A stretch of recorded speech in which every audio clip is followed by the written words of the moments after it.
So what makes a really good Peruvian chicken to me is the juiciness, the flavor, and a crispy skin.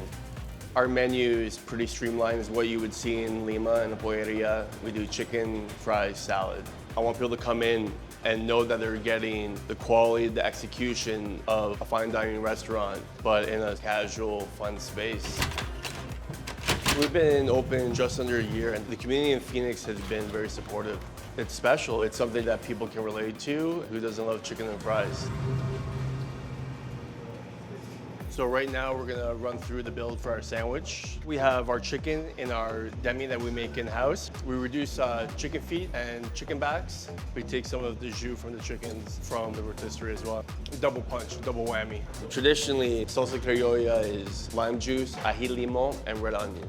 So I made a version of that for our sandwich, which is our pickled Fresnos, red onion, and our greens. And then for our acidity, I use our vinaigrette instead of lime juice.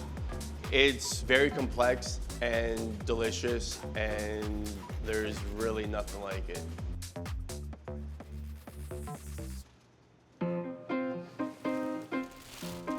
So these are our Bell & Evans chickens that we got out of Pennsylvania, and he's just tying them up right before he dusts them. They're air-chilled chickens with air chill that helps with the crispy skin.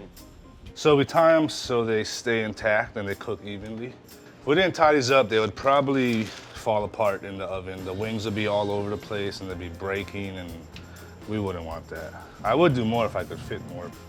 Probably do 2 to 3 cases a day, so at 20 to 30. Not great at math, but that's a lot, yeah. We use 22 spices. With the spices we get from Mount Hope out of Sedona. So these are a lot of things that you would see in a marinade in Peru, but just a dry version for it to really give it that authentic flavor. It really didn't take me too long to come up with this spice blend. Probably about 9 tries till I got it. Nice little shower of rub. Make sure we get in the cavity. It's gonna penetrate through the meat. So definitely very important to get it all in there. So now I'm gonna cover them up, and then we're gonna put them in the walk-in for the next 2 days. And one of those days is in our Lexan containers, and then from there we'll hang dry them for another day to dry out so the skin comes out nice and crispy. We have marabou charcoal here. It's a very clean burning, high heat charcoal. It enables you to get like a nice smoky flavor and a nice crisp to the chicken. Most rotisserie ovens that you see are gas, where the Josper is charcoal and wood. This beauty comes from Spain. They tell me it's one of 3 in the US, so I'm very fortunate to have it here. So I started with half charcoal, and then I'll add some pecan wood. It just has a great flavor with chicken, and also doesn't penetrate through to the meat itself. It's not overbearing, just a nice subtle touch.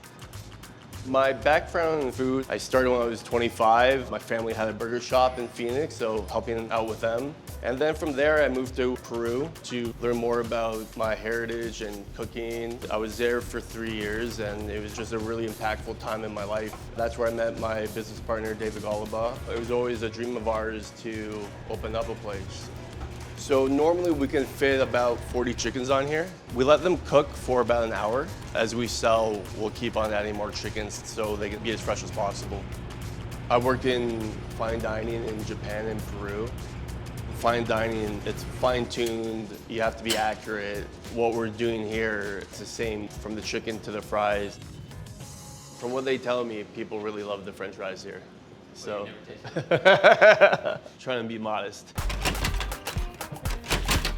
So we make our fries in-house. We use Kennebec potatoes.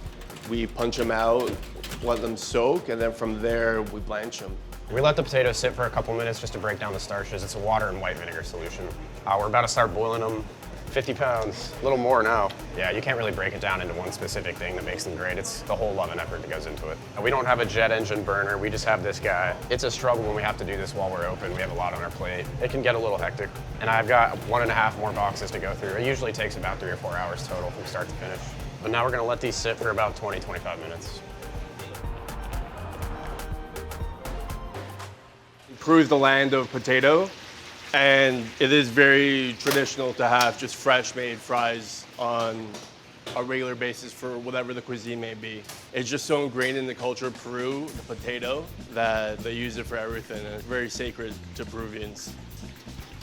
So after these are done, we're gonna put them in our walk-in to cool down, and then from there, we will pop them in our reach-in freezer to freeze.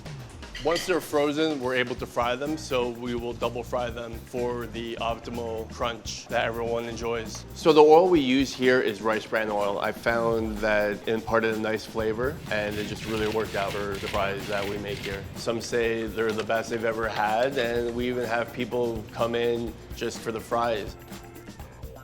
So these chickens have been on for just over an hour, and they are ready to go. As you can tell, it has a nice sheen of deliciousness on there. The skin is nice and crispy. When you touch it, like, you can just feel the nice texture on it, and then just the juice in there it's something else, let me tell you. We're gonna pull these off right now and get them ready for service.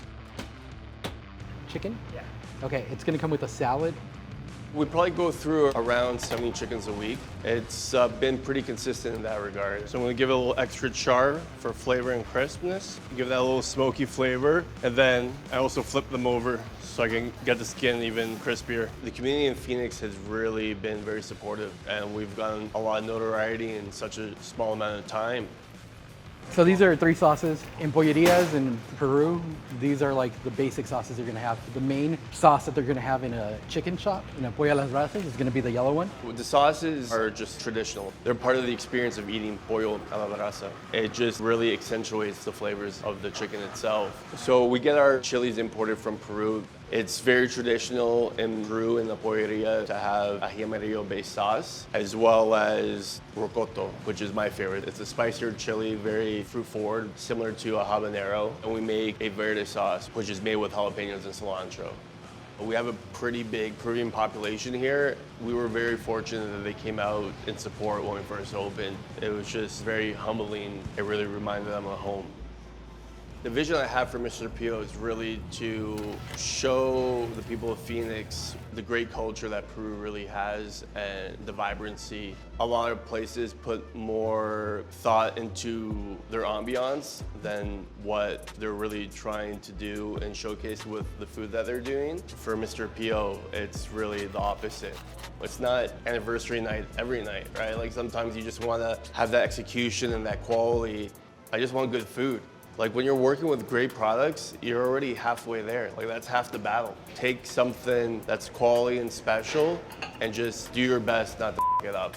Really, like, that's what it comes down to. There's been a lot of, a lot of hard work and time and love put into this. It's special that people have really embraced it.